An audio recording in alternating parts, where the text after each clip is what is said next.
Hello everyone, and welcome back to another Bible study and episode review of the TV show My Little Pony, Friendship is Magic. I am Shady Oak, and today we'll be going over one of my personal favorite episodes in the first season of My Little Pony, Applebuck season.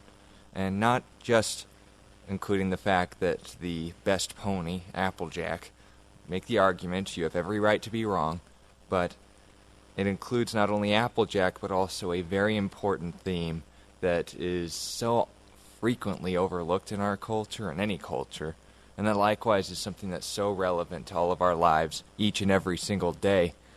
In the book of Proverbs, chapter 12 and verse 15, the writings of Solomon says that the way of the fool is right in his own eyes, but he who heeds counsel is wise. So, coming from the wisest guy who ever lived, you would think the only person who wouldn't have to ask advice is someone who could be, even by biblical standards, a wise person.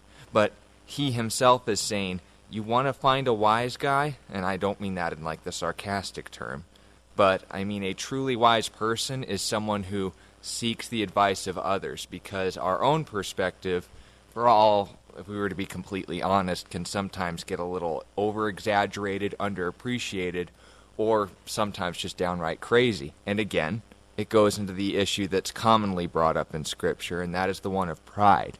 You've probably heard this plenty of times, that God hates pride. A haughty look is an abomination unto the Lord. God resists the proud, but gives grace to the humble. Why is God so against this thing called pride? Well, in the episode for Applebuck season, I think that they explain this pretty well, not only by example, but in practical reasons, the way that we're going to be living our lives each and every day, how it's a good thing, but there's always a better way, especially when the results end up doing things that are less harmful to us, and recognizing we don't choose to exalt ourselves because just being humble is that much more profitable. In fact, the process of humbling ourselves, the word humiliation, it doesn't usually register as a good thing immediately. In fact, it's very embarrassing of a thing. But just like in this episode, when Applejack found pride in a job well done, her pride in her ability to provide for her family, all of these things that were centered around her stubborn pride in nature, in being sure of the things that I can get every last apple out of those trees all by myself, it was all based on the promise of satisfaction.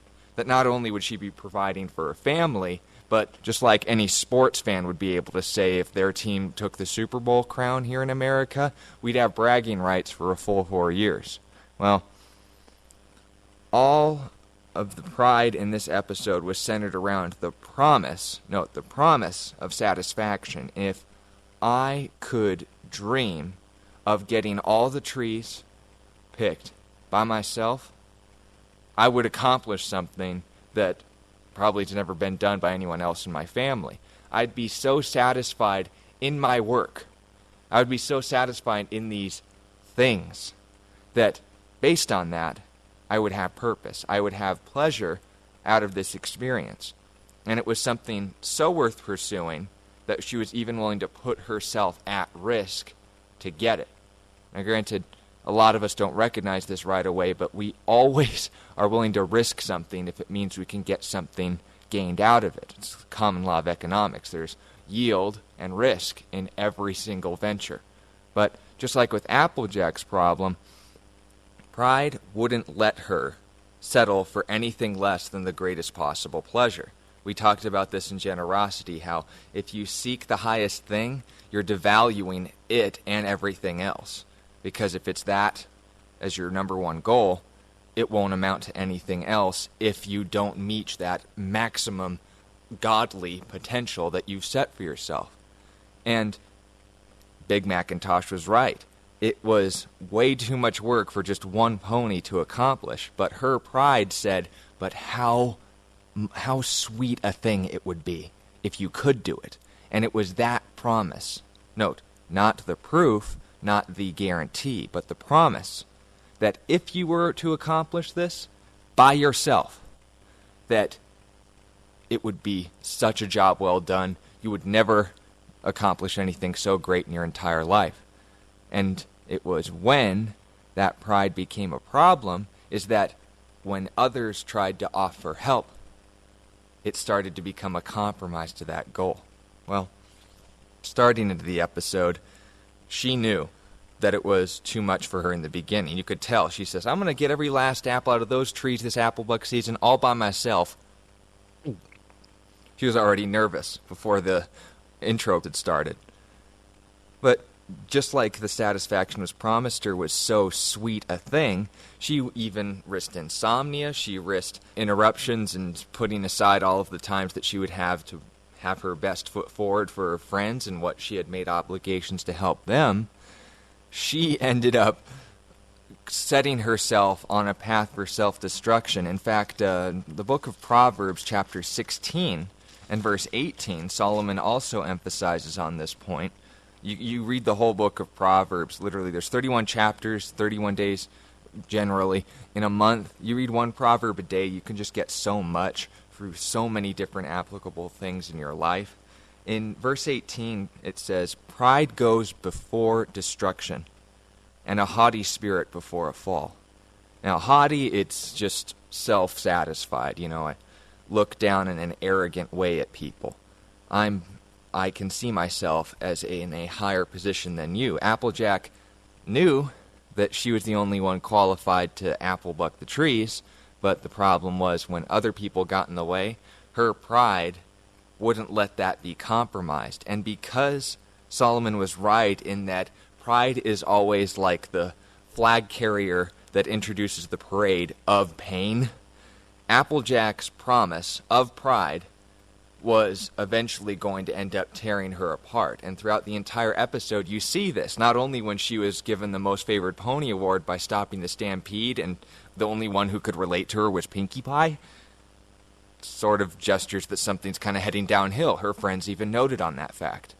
But Proverbs makes this point in saying that its goal, the end result, pride comes before destruction. It's not saying I'm carrying this as saying, pride, what does it cost? Destruction. What's going to be the end result of me making this decision in my life? Your life's going to basically, everything that you know and care about is going to be taken away from you. No, otherwise, if sin wasn't fun, no one would do it. But the Bible even admits that there's pleasure in sin for a season, but the end result of it is death. The same is true here. Pride's goal, its end result, its final exchange paycheck. What seemed to be satisfaction to Applejack, it was actually destruction. But the commercials, the advertisements for pride is always pleasure. Because that's the only reason that people fall so easily into these things, is when they let their pride get so ahead of them that they push other people away, even though they well know they are tearing themselves apart at the seams. They don't want to sacrifice that promise, that almost self-convinced guarantee that if I do this impossible feat, I can get so much pleasure out of it that nothing else would ever amount to it for the rest of my life. That's how you feel in these moments. We see this in that Applejack, when her pride really started to take root, it started to hide behind the other things that the other ponies were seeing. It wasn't really a good hiding place, but it was difficult to see because all of the outside expressions were just so extreme. I can quote the famous theologian and author C.S. Lewis, who wrote Chronicles of Narnia. He once said in his book Mere Christianity that pride, paraphrased of course, doesn't want you to know you're proud. Because its number one goal, I think if we were to maintain rationality throughout the process that pride brings us through, if Applejack could actually take an honest look at where she was leading herself, sleep-deprived, exhausted, and going out to help people, but because she was so rooted in her capabilities and the pride kept pushing her on, would any sane human being, or pony in this case, Earth Pony, continue to drive themselves into the dirt for the sake of something that they didn't even know was actually going to happen in the end? No. But pride wanted to hide itself around just other problems. It wanted top priority in all of our lives, the most proud people are the ones that they think they're humble, basically, is the point that's being made here. Just like Applejack, when she went to help her friends, you could see that other things were trying to be hid around it, but Twilight never bought her bluff. With Rainbow Dash, when she went to help her on that stunt, it was kind of embarrassing, of course, but the pride hid behind her fatigue, and that's what Rainbow Dash thought was wrong with her. It wasn't the fact that she wouldn't take the hint that Rainbow Dash might have considered talking to Applejack and saying, "Are you okay, Applejack? Do you need to lie down or something?" And, of course, AJ said no. You see that sneaky little refusal to be corrected. Again, you see that with Pinkie Pie when she went to make the muffins, and we saw establishment of the canon that made Derpy the muffin lover that she is. Despite how confusing she was receiving those ingredients, she didn't go for confirmation because she hated being corrected. She thought this was what Pinkie Pie told her to do, so why would she do anything different? After all, she was the best baker in Equestria. Likewise, when she went to help Fluttershy, you would notice it really came out under anger. That when Fluttershy told her these are bunnies, not cows, they're a timid bunch and need to be handled gently, Applejack said, "I know what I'm doing," and used Winona as a hound dog. And likewise for her to just rush the bunnies up, it ended up in disaster because she wouldn't take any other insight than what she knew to be true, and that pride was rooting itself and saying, not only can you refuse yourself to receive outside help, you have to refuse outside insight altogether because, well, again, back to Proverbs chapter 15 and verse 12. Solomon said, "The scoffer does not love one who corrects him, nor will he go to the wise." A person who just laughs off everything, the proud and arrogant person, the three different terminologies are used in the book of Proverbs as the person you don't want to be, like the bad guy with the evil mustache and the little fedora, black hat, and the cape. It's identified in Proverbs as the fool, the scoffer, and just all in all laziness, right? The lazy man. Now, with this all in mind, Proverbs emphasize the point that the number one test for you to know whether or not you are a proud person is not to ask yourself, well, am I proud? Naturally, you want to say the humble thing and say, yes, I am kind of proud. I got to work on that. Or, am I humble? No, I need to work on these things. We are experts at lying to ourselves to make us seem like the hero, to put us in a positive light. But the best test for pride in this that you can take away is that see how you receive correction. And I'm not talking about like internet trolls. But I mean, actually, when I started this channel, you would notice that aside from the distinctives in the first study, which I actually had to re-upload, the funny thing was I hadn't done YouTube editing at this level in a very long time.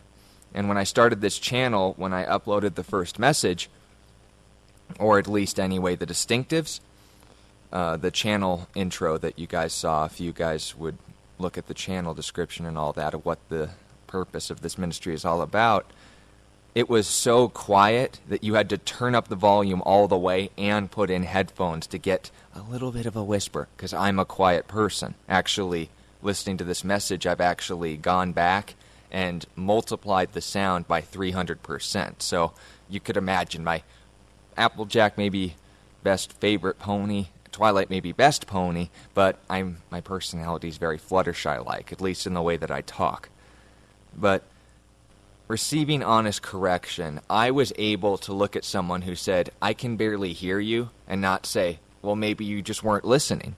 No, instead I said, oh, thank you for that. I took off the video and re-uploaded one. That's a mature and honestly respectful way to approach it. And I'm doing my best to become humble in this, and I know I am very proud. But I can't test myself in that unless I use it practically. I hope that makes sense. But continuing into the episode, finishing off with all of this, you would remember that at the end of the episode, it literally took, to get Applejack's attention, total failure and collapsing When she thought that everything was figured out, she was literally at her last strain of energy, and she thought she pulled it off. And Big Macintosh said, "How do you like them apples?" And she had only harvested like a third of the orchard. She collapsed because reality finally hit her. And it was when she got to fully be humbled, humiliated, in seeing reality of what she was building herself up to be and how it really was, that she saw the value of her friends helping her rather than accomplishing something that she knew she never could accomplish ever in the first place. Reality hits sometimes in the most painful of ways. The saying goes, the school of hard knocks is the best education if you can afford the tuition. Well, I just want to finish with this verse. In the book of James, chapter 4, verses 5 through 6, I'm sure you've heard a lot of backstory on him reading through the passages and listening to the messages I've gone over previously. But James, speaking on a practical Christian life in the answer to the question of what I asked starting this study, why is God so against pride? Well, in verse 5 of chapter 4 it says this, "Or do you not think that the Scripture says in vain, the Spirit who dwells in us yearns jealously, but he gives more grace. Therefore," he says, "God resists the proud, but gives grace to the humble." Those of you who don't know what that means, by God saying he's a jealous God, it's the same way and method of speaking as if you were attracted to somebody but saw them going out with a person who was attractive on the outside, but you knew that they would only end up hurting them in the end. God is a jealous God and does not like anything else to be the number one focus of your love, time, and investment in your life, not because he has an ego problem, but he knows that nothing else will ever satisfy you. That the promises and the lies that the enemy makes in investing in the things of this world, when you're not going to live forever, at least not without him, that's why he takes priority and why I always make an effort to end the message with an offer for a relationship with Jesus Christ. Why? Because God focuses on long-term benefit even at the cost of short-term pleasure. Sure, you may get made fun of for suddenly leaving behind all of the ways that you used to live your life. You may have to give up a few things that God says is wrong. But does God say, I don't want you to have relations with your partner before marriage or with that type of person in this way at all because he wants to take your fun away or because you'll get sick? Because he's the one who designed love in your heart and knows that anything else is counterfeit and won't last and satisfy. When God's saying, invest in me, invest in wisdom, invest in truth, not make up your own, it's like following a light post and a signal to the shore that's tied to your own mast. It's going to change whether where you're facing or not, but it'll never make any sense because you're only going off your own insight. But if you trust in the name of God, and that what he has for you is the best thing, if you don't say, I don't need no help from no pony in the way that I want to live my life, but instead say, God, I need your help. He, just like Twilight, had been waiting for a long time for you to finally make that request. And believe me, if God finds it pleasure to give you his kingdom, how much more less will he give you salvation to those who ask him? Just like we talked about in the last study in Ticketmaster. You ever tried asking God? Don't underestimate his generosity. Likewise, don't think that pride's promises are true because they're not. Everything that sounds good now really wants to take more from you than it's offering. And just like with Applejack, the one thing that we can learn from this message more is that it's deceitful. It is a lie. It doesn't want you to know that you're proud. It doesn't want you to succeed in the goals that it promises will be the ultimate satisfaction. But God does. But God is honest in that he says it won't be easy. It may take sacrifices. But just like anything else worth doing in life, if it's not hard, it's hardly worth doing. So thank you for this time, and I hope you enjoyed this episode.